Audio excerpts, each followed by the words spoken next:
मित्रांनो आणि लाडक्या बहिणींनो, जय शिवराय. आपलं स्वागत आहे जनता न्यूज चॅनलवर. लाडक्या बहिणींनो, आज 22 जून 2026 रोजी आज आपण बघणार आहोत मुख्यमंत्री माझी लाडकी बहीण योजना आणि नवीन अपडेट्स आणि महत्त्वपूर्ण मार्गदर्शन. लाडक्या बहिणींनो, त्यामुळे शेवटपर्यंत व्हिडिओ नक्की बघा. हो, चॅनलवर नवीन असाल तर नक्की सबस्क्राइब करायला विसरू नका आणि बेल आयकॉन दाबा. आणि आजचा व्हिडिओ सुरू करण्याअगोदर एक छोटं मनापासून सांगायचं आहे की आपला चॅनल आता हळूहळू पुढे जात असून जवळपास प्रत्येक मित्र आपल्या चॅनलशी जोडला जातोय आणि सबस्क्राइब करत आहे. फक्त तुमचं प्रेम आणि विश्वासाचं प्रतीक आहे, त्यामुळे नक्की सबस्क्राइब करून बेल आयकॉन दाबा. मे महिन्याचा हप्ता आणि स्टेटस कसे चेक करायचे आहे? खात्यात जमा झालेली रक्कम.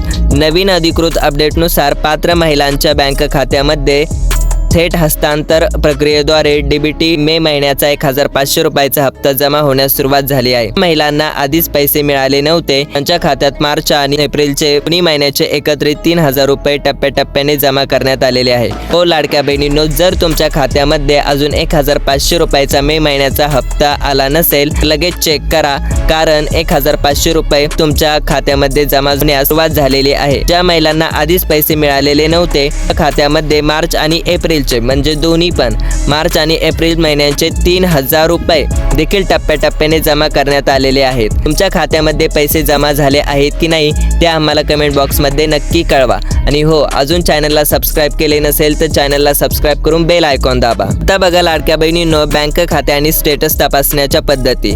मोबाईल आणि नेट बँकिंग.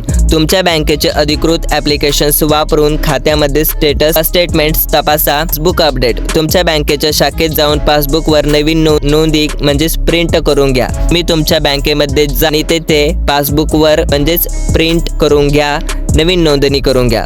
अधिकृत पोर्टलवर लॉग इन. महाराष्ट्र सरकारच्या मुख्यमंत्री माझी लाडकी बहीण योजना अधिकृत वेब पोर्टलवर जाऊन तुमच्या नोंदणीकृत मोबाईलद्वारे नंबरद्वारे लॉग इन करून स्टेटस पहा. आणि जर तुमचे मोबाईल आधार कार्डची लिंक असेल, तो मोबाईल नंबर तुम्ही दिलेला असेल फॉर्म भरायच्या वेळेस मला नक्की SMS येईल तुम्हाला पैसे आले की नाही. SMS नक्की चेक करा. आता हा प्रश्न सगळ्यांच्याच मनामध्ये असतो लाडक्या बहिणींनो, हप्ता न येण्याची मुख्य कारणे आणि महिलेशानी. अनेक महिला भगिनींच्या खात्यावर वेळेवर पैसे येत नाही, त्यामुळे त्या खूप परेशान किंवा चिंतेत असतात. हप्ता न येण्यामागे खालील त्रुटी असू शकतात, हे नक्की तुम्ही व्हिडिओमध्ये बघा. उत्पन्नाची मर्यादा ओलांडणे, कुटुंबाचे वार्षिक उत्पन्न नियमापेक्षा जास्त असणे, आधार आणि बँक खाते लिंक नसणे म्हणजेच बँक खाते आधार कार्डशी लिंक जर नसेल आणि डीबीटी पर्याय सक्रिय ॲक्टिव्ह नसेल तर यामुळे तुमचे पाठवलेले पैसे बँकेत अडकून राहू शकतात.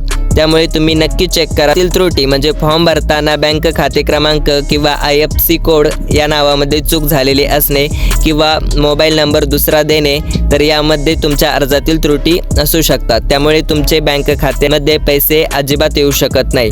त्यामुळे या गोष्टींची नक्की तुम्ही काळजीपूर्वक देऊन बघा की काय फॉर्ममध्ये चुकी झालेल्या असेल. तर बघा लाडकी बहीण योजनेचे महत्त्व काय आहे आणि या पैशांची किंमत काय आहे. जेव्हा सरकार दर महिन्याला 1500 रुपये महिलांच्या खात्यामध्ये पाठवते तेव्हा तो केवळ सरकारी आकडा नसतो, तर तो अनेक बहिणांच्या संसाराचा मोठा आधार ठरलेला आहे. कारण कोणाला आपल्या लहान मुलांच्या शाळेची फी भरायची असते, कोणाला घरचे औषध पाणी करायचे असतील, तर कोणाला संसाराला हातभार लावायचा असतो. अशा वेळी जेव्हा तांत्रिक अडचणीमुळे हप्ता वेळेवर येत नाही तेव्हा महिला भगिनी खूप परेशान होतात, चिंतेत होतात आणि बँकेच्या चक्रा मारून थकतात. म्हणूनच आपले बँक खाते आणि आधार लिंक करून घेणे अत्यंत आवश्यक आहे, जेणेकरून हक्काचे पैसे थेट तुमच्या हातात येतील आणि तुमची परेशानी दूर होईल. लाडक्या बहिणींनो, तुम्ही आमच्या चॅनलवर भेट दिल्याबद्दल तुमचे खूप खूप धन्यवाद, आभारी आहोत. तुमची हीच विश्वासाची साथ आम्हाला नेहमी खरी आणि अचूक माहिती देण्याची प्रेरणा करते. आम्ही तुमच्या सुखाची आणि प्रगतीची कामना करतो. जर तुम्ही या चॅनलवर नवीन असाल तर नक्की सबस्क्राइब करून बेल आयकॉन दाबा. अशाच ताज्या अपडेटसाठी पाहत राहा जनता न्यूज.